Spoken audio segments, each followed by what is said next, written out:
ಇನ್ನು 10 ದಿನದಿಂದ ಸೆರೆಮನೆ ವಾಸ ಅನುಭವಿಸ್ತಾ ಇರುವಂತಹ ದರ್ಶನ್ ಅವರನ್ನ ನೋಡೋದಕ್ಕೆ ಇವತ್ತು ಅವರ ತಾಯಿ ಮೀನಾ ಹಾಗೆ ಸಹೋದರ ದಿನಕರ್ ಆಗಮಿಸಿದ್ದರು.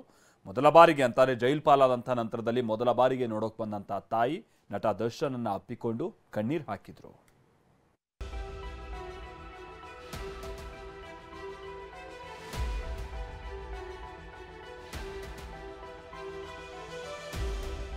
ಕೊಲೆ ಆರೋಪಿ ದರ್ಶನ್ ಭೇಟಿಯಾದ ತಾಯಿ ತಮ್ಮ 10 ದಿನ ಬರೋಬ್ಬರಿ 10 ದಿನದಿಂದ ಸೆರೆವಾಸ ಅನುಭವಿಸ್ತಾ ಇರುವಂತಹ ದರ್ಶನ್ ನೋಡೋದಕ್ಕೆ ಇವತ್ತು ತಾಯಿ ಮೀನಾ ಸಹೋದರ ದಿನಕರ್ ಆಗಮಿಸಿದ್ರು.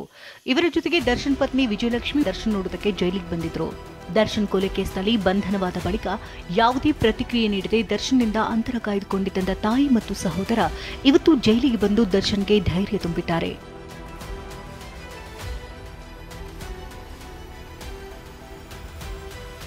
ದರ್ಶನ್ ನೋಡುತ್ತಿದ್ದಂತೆ ಕಣ್ಣೀರು ಹಾಕಿದ ತಾಯಿ ಮೀನಾ. ಜೈಲಿನಲ್ಲಿ ಮಗ ದರ್ಶನ್ ಅನ್ನ ಅಪ್ಪಿಕೊಂಡ ತಾಯಿ ಮೀನಾ ಕಣ್ಣೀರು ಹಾಕಿದ್ದಾರೆ. ಈ ವೇಳೆ ದರ್ಶನ್ ಕೂಡ ಭಾವುಕರಾಗಿದ್ದಾರೆ. ದರ್ಶನ್ ಕಣ್ಣೀರು ಹಾಕಿದ್ದಾರೆ. ಈ ದೃಶ್ಯ ಕಂಡಂತ ವಿಜಯಲಕ್ಷ್ಮಿ ಕೂಡ ಭಾವುಕರಾಗಿದ್ದಾರೆ. ಈ ವೇಳೆ ದರ್ಶನ್ಗೆ ಸಹೋದರ ದಿನಕರ್ ಧೈರ್ಯ ತುಂಬಿದ್ದಾರೆ. ಮುಂದಿನ ಕಾನೂನು ಹೋರಾಟದ ಬಗ್ಗೆ ಕುಟುಂಬದವರು ಚರ್ಚೆ ನಡೆಸಿದ್ದಾರೆ. ದರ್ಶನ್ ಸ್ಥಿತಿ ಕಂಡು ಇಡೀ ಕುಟುಂಬವೇ ಕಣ್ಣೀರು ಹಾಕಿದೆ.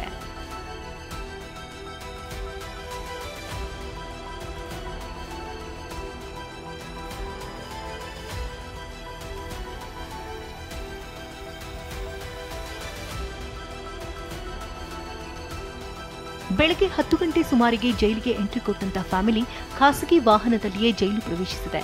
ಸಹಜವಾಗಿ ಖಾಸಗಿ ವಾಹನಕ್ಕೆ ಜೈಲಿನೊಳಗೆ ಎಂಟ್ರಿ ಇರುತ್ತಿಲ್ಲ.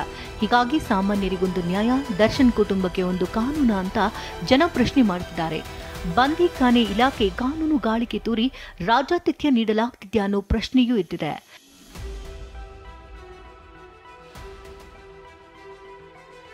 ಇನ್ನು ಇದೇ ವೇಳೆ ದರ್ಶನ್ ನೋಡಲು ಹುಬ್ಬಳ್ಳಿಯಿಂದ ರಾಜಿ ಗೋಸಾವಿ ಎಂಬ ಅಜ್ಜಿಯೊಬ್ಬರು ಬಂದಿದ್ರು. ನಾನಿರ್ತೀನೋ ಇರಲ್ವೋ, ದರ್ಶನ್ ನೋಡ್ಬೇಕು ಬಿಡಿ ಅಂತ ಚೆಕ್ ಪೋಸ್ಟ್ ಬಳಿ ಕೇಳಿಕೊಳ್ತಿದ್ರು. Bureau report TV9.